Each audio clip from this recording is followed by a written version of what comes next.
This is Daily Blast Live. We're talking about what you're talking about. You all ready for this? This is a sham. No. Y'all, just stop. Get real. Welcome to DBL. I'm Erica in for Tori. We miss you, Tori. I feel like I need to say that. Right. Exactly. So popular weight loss drugs like Ozempic and Wegovy are already starting to reshape America. As more and more people start taking these drugs, they're also changing their eating habits. The Wall Street Journal is reporting that investors are pulling back from popular donut chains like Krispy Kreme, and some are even speculating it's because these drugs curb our appetite for the sugary treats. Others are wondering what these weight loss drugs could mean for our love of fast food like McDonald's, Chick-fil-A, or Taco Bell. So what do we think? Could these drugs seriously be reshaping the way that we eat? I'll kick it off. You know, my wife openly took this for a little bit, and she lost some weight and then got off of it and put the weight back on. She openly talked about that. Not saying anything against the drug. It might work for this individual, maybe not that. But the point I'm getting is that you have to change your habits overall. If you eat at these places and you take that drug, you might lose some weight thinking, hey, I could do this forever. But how long can you maintain taking this drug? You're going to take it for 10 years, 20 years, 30 years? You have to change your habits. So if you start taking this drug and stop eating at these fast food places and donut places, then yes, it might impact that. But I don't know how much people are changing their everyday lifestyle when they do take this drug. If they are, that's a good thing, and eventually wean themselves off and then fall into an healthy eating habit. But I don't know if that's what's happening right now in America. Right. I don't know the stats. Steph, what do you think? Because you're not from the States originally, so you kind of have an interesting perspective, I'm sure. Well, I think that, it's definitely becoming more and more popular, right? And celebrities, some are actively saying they have taken it, and it's very evident. Some are saying it's from hard work and cutting out Coca-Cola or whatever, which I find very hard to believe. It's physically impossible. I've been trying to lose weight now for, a long time. I lost a stone. It took me a year. Okay, and what is a year?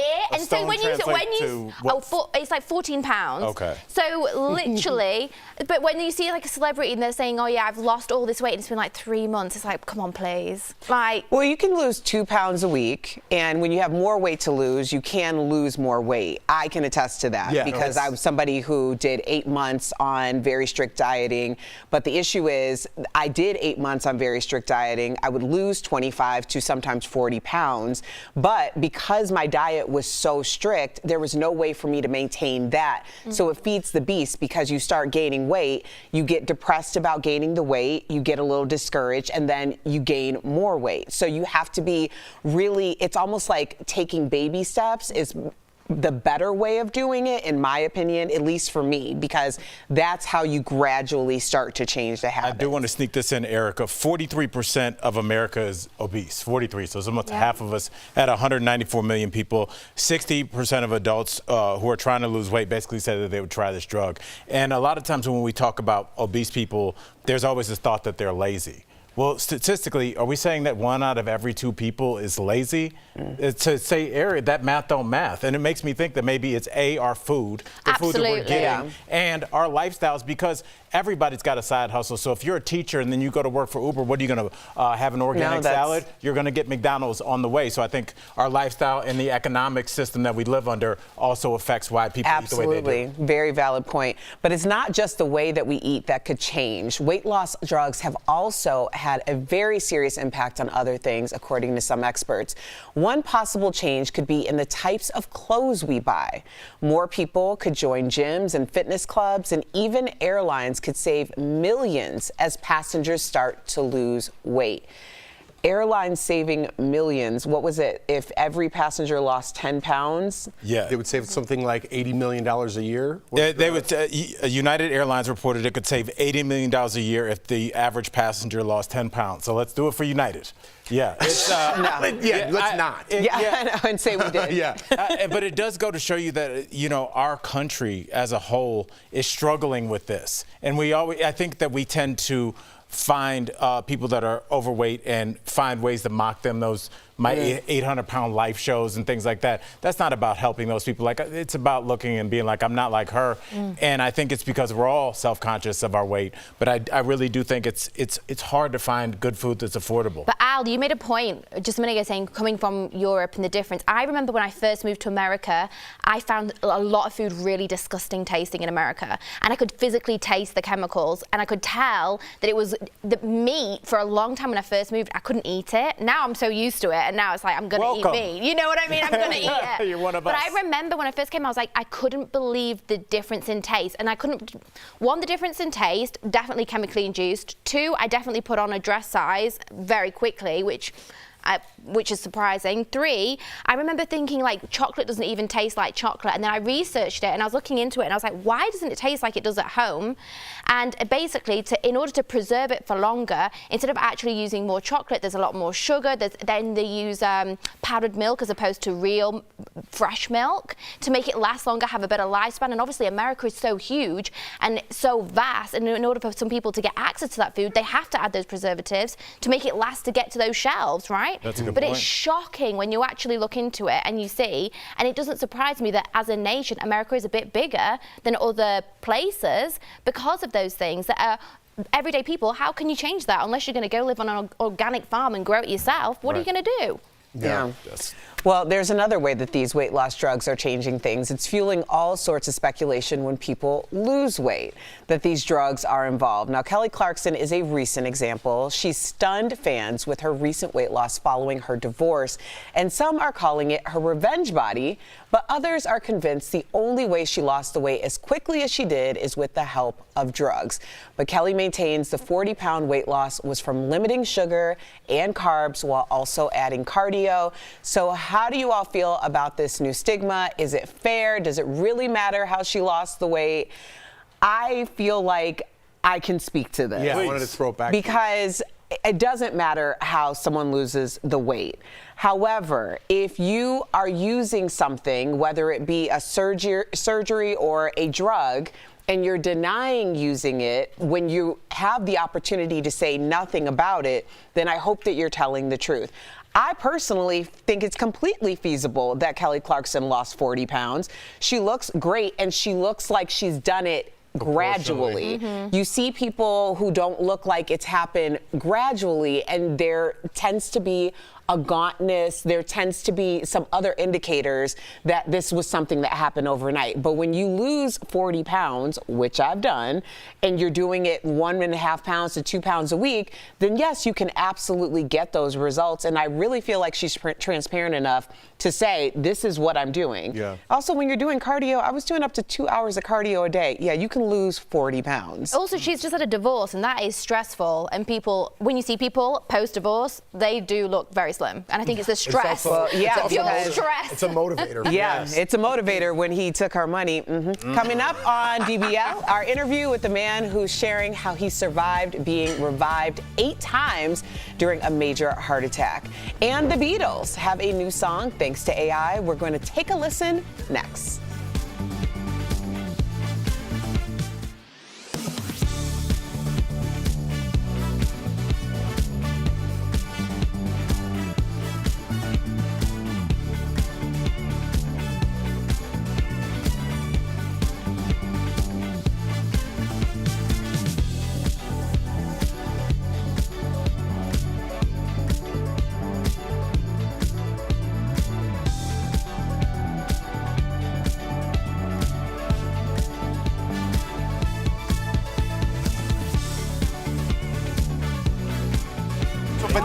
But AI, people are so, well, I don't want to get into the story now that we're going to do next, but people are so against AI reforming music, but in this case, people are like, yeah, it's awesome. But I mean, AI, it's not like they're fake voices or anything. Right, that's true. Really That's John Lennon's voice. That's the difference. It's really the other Beatles doing the backup. It's really George Harrison's guitar, and George and John are dead. So that's the difference. Yeah. That's good to point out. Yeah. That's right. They didn't create the new sounds. No, they were old. Isolated, because Lennon had done a demo, and so it was all mixed together.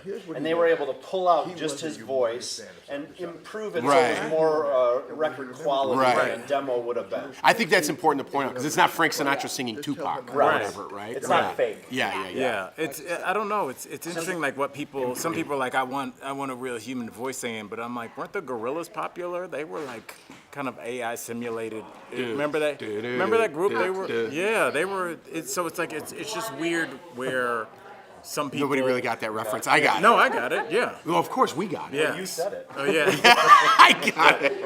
I got my own reference. Erica, you know the Gorillas, right? Laffy Taffy. My co-host on that BBC show, she was in the group. Really? Yeah. They got a cool sound. Yeah. What's that song I'm singing? It was their big. You know hit that song? too. Yes, you do. I probably. What was? Oh, no, I got. And then that guy comes in. All right, that was a great conversation. You know that song.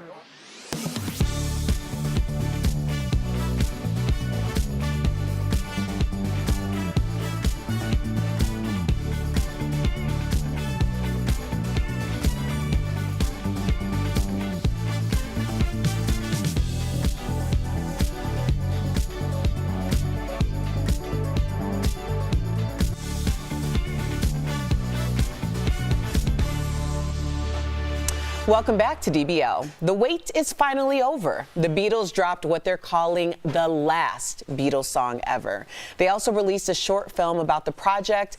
They used artificial intelligence to lift John Lennon's voice off demo tapes made before he was killed, as well as using a guitar track from George Harrison recorded in 1995. Take a look.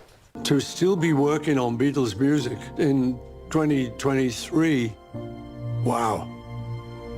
We're actually messing around with state-of-the-art technology, which is something the Beatles would have been very interested in. Now and then, it's probably like the last Beatles song, and we've all played on it, so it is a genuine Beatle recording. So this Good Morning in the year of 2023, the final track called Now and Then was released for streaming. Fans in London are reportedly crying, with some saying it's, quote, incredible, biblical, celestial, and heartbreaking. So we'll let you be the judge. Here it is, Now and Then. Now and then, I miss you.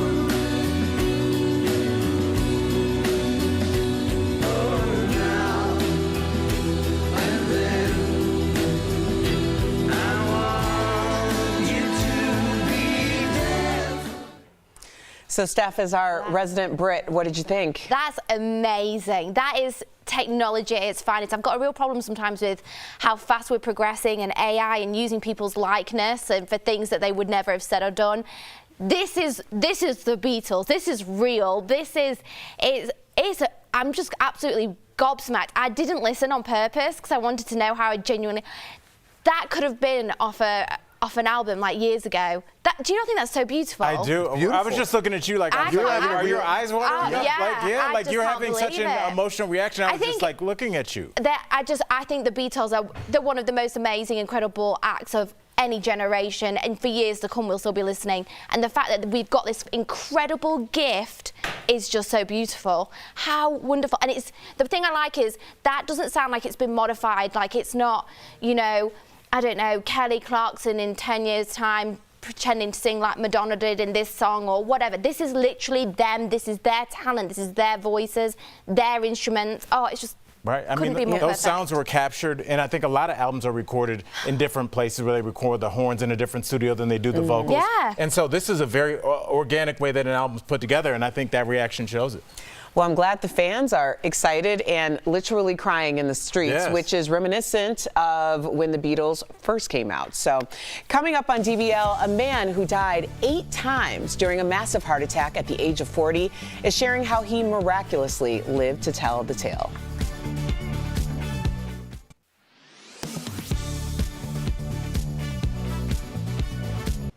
Linda W. asked First Coast News to look into Governor Ron DeSantis' decision to send weapons overseas. She wants to know, can he legally do this without the taxpayers' permission? So let's verify. We can verify that, yes, a state governor can send weapons to a foreign country if they get federal authorizations. Our sources are University of North Florida political science professor Michael Binder and the U.S. Department of State. A State Department official told me donations of export-controlled defense-related commodities are subject to U.S. government regulations and may require authorization. The State Department has jurisdiction over things like automatic weapons and related ammunition. The official said that for items the State Department oversees, exporters have to register, then apply for an export license. When I asked if Governor Ron DeSantis followed those regulations, the State Department official said they can't comment on specific defense trade licensing or compliance. There's a series of approvals that need to go through the Department of Commerce that has to happen before anything along those lines could occur. University of North Florida political science professor Michael Binder says while it may be legal, states typically don't send weapons to other countries. There's a reason why foreign affairs are highlighted and filtered through the federal government, so you only have one voice as a country as opposed to 50 different voices, right? You could envision a scenario where, one side's fighting with guns from Florida and another side's fighting with guns from Georgia, and what that might look like. Linda also asked if taxpayer dollars were used for the weapons shipment. The governor's press office previously said it was all privately funded. I reached out Tuesday and Wednesday to ask if there were any tax dollars involved and for proof the governor followed federal export laws, but I hadn't received a response just yet. With your Verify, Zach Wilcox, First Coast News, on your side.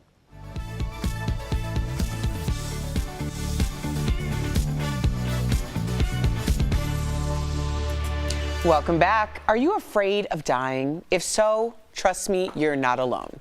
Our next guest says he has always had that fear, but he's already faced it 8 times. Earlier, we spoke with Evan Westrom about his remarkable recovery after having a massive heart attack. Take a look. In 2016, I was 40 years old. It happened on the morning of March 28th, 2016, around 10:30 in the morning. I was about to take my dog Atticus out for a walk. I grabbed the leash, and all of a sudden, my left arm lit up like it felt like the sun was in my veins. It felt like the 4th of July was going on in my left arm. And I started sweating profusely. I got really, really freaked out. I instinctively called 911 on myself. And I said, I don't know if this is a heart attack or a panic attack or what's going on, but I'm concerned enough to call, please send an ambulance. 5 minutes later, they knocked on the door. I opened the door for them. And I remember them saying, are you the one who called 911? I said, yes. And then it was just blackout. What I was told later was I literally just died, dropped right in their arms in the doorway. They had to rush me down to the ambulance where they revived me 6 times in the ambulance. They said it was like a ping pong match. Goosebumps. Evan flatlined 6 times in that ambulance and twice more in the ER before going into a week-long coma. Today, he's here, alive and well, to share his remarkable story. Please welcome to the show, Evan Westrom. Thank you. Thank you for having me. Evan, thank you so much for joining us. I have a million questions for you, by the way, but I want to know what happened when you woke up from the coma, and did you remember anything from when you were in that coma? When I first woke up, I was very discombobulated, considering it was about 6 days later, and I had about like 30 IVs in my neck. I didn't know where I was. And I just kept trying to escape the ICU bed. I felt like I was being kidnapped or something. And they got my mother and my aunt, who flew out from the East Coast, to get into the room. I saw them and I finally calmed down and I started to get my faculties back. And I just remember holding onto my mom's arm and saying, I don't want to die. And she's like, you're not going to die. You're already dead. Yeah, talk about being touched by an angel. Do you remember anything from the time that the firemen showed up at your house to when you woke up from the coma? It's interesting, like I said, I just kind of, everything went black the minute that they were in the doorway.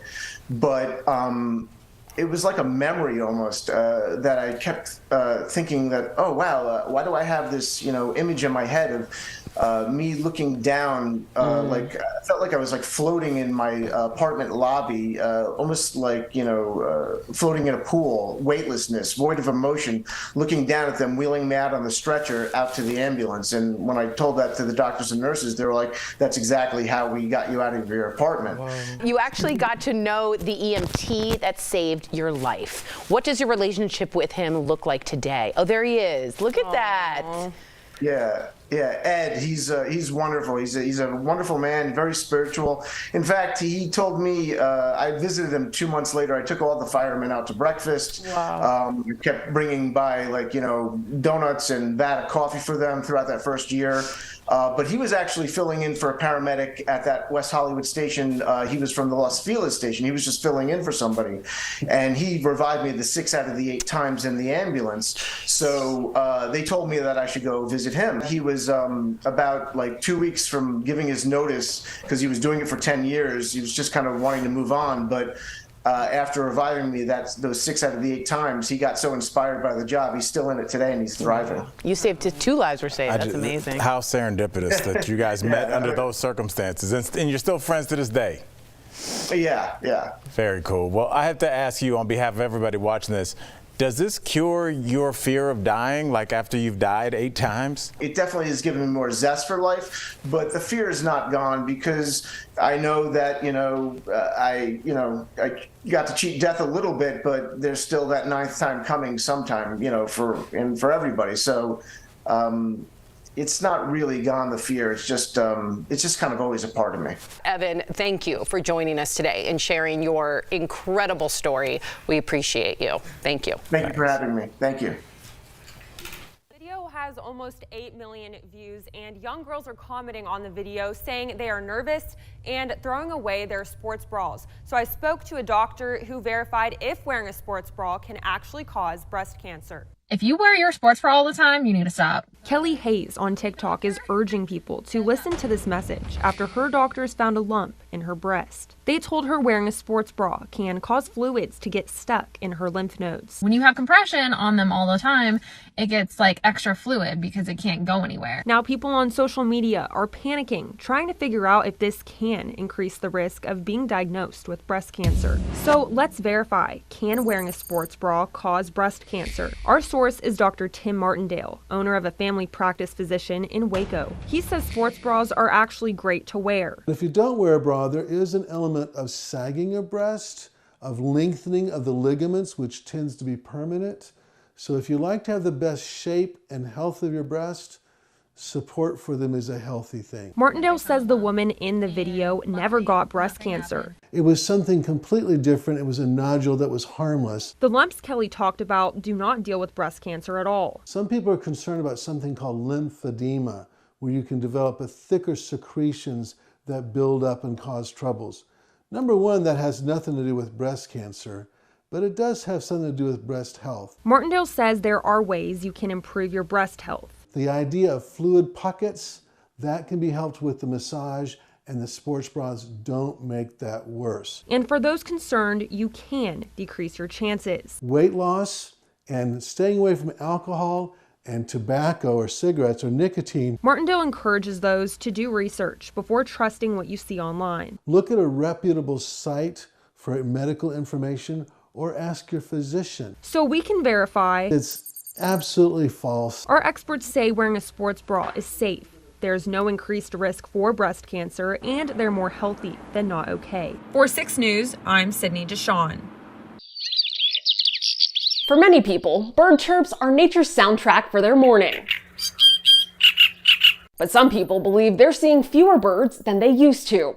Verify viewer Crystal emailed us to ask if it's true that the bird population is declining. So let's verify using these sources. The U.S. North American Bird Conservation Initiative Committee is a coalition of government agencies, private organizations, and bird groups that study bird trends, among other things. Their most recent report, published in 2022, concluded that there are 3 billion fewer birds in the U.S. and Canada than there were 50 years ago. A 2019 study of North American bird populations published by the Association for the Advancement of Science found that more than half of the 529 North American bird species studied are declining. So we can verify, yes, The U.S. bird population is declining. So what's causing the decline? The U.S. Fish and Wildlife Service say habitat loss is believed to be by far the greatest threat to birds both directly and indirectly. That's in part due to climate change, habitat destruction, and pesticides. Another big problem? Pet cats. Birds, then collisions with buildings and structures, cars, poison, electrocutions, and oil pits combined. With your Verify, I'm Ariande Till.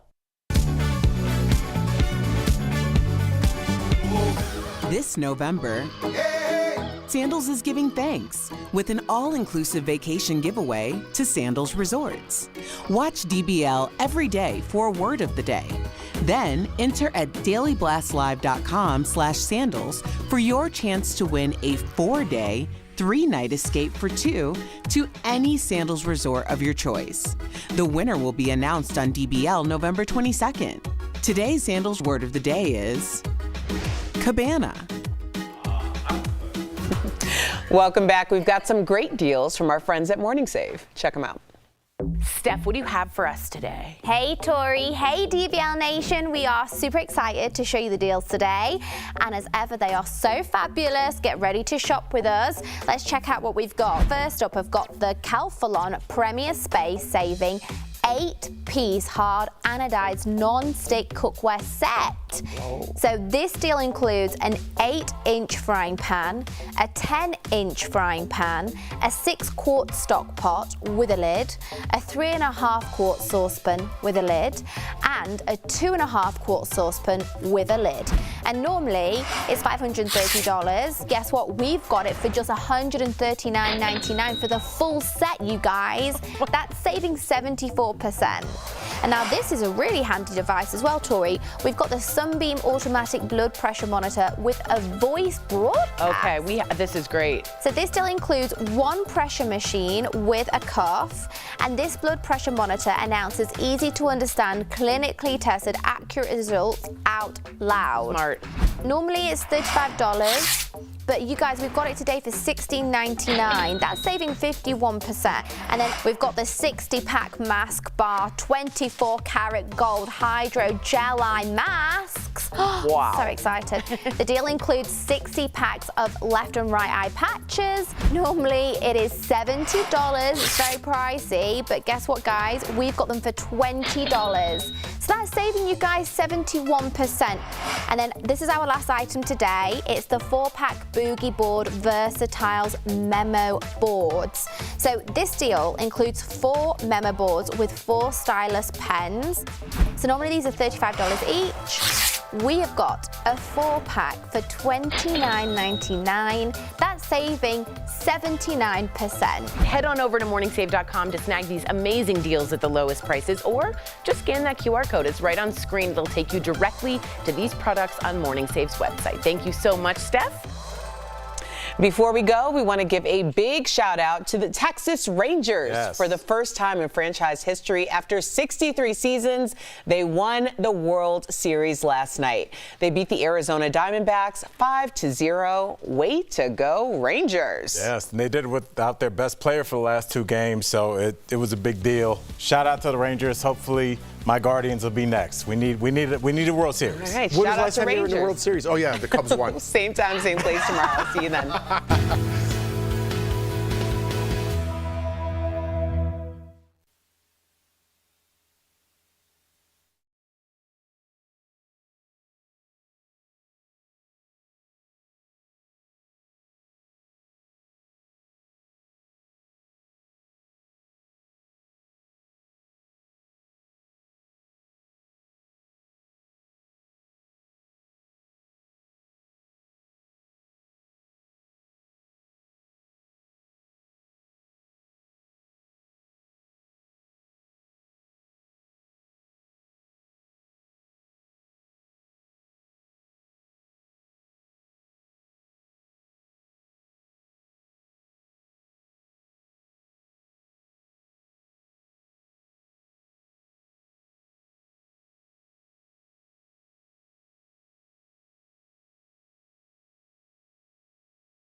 This is Daily Blast Live. We're talking about what you're talking about. Get real. No.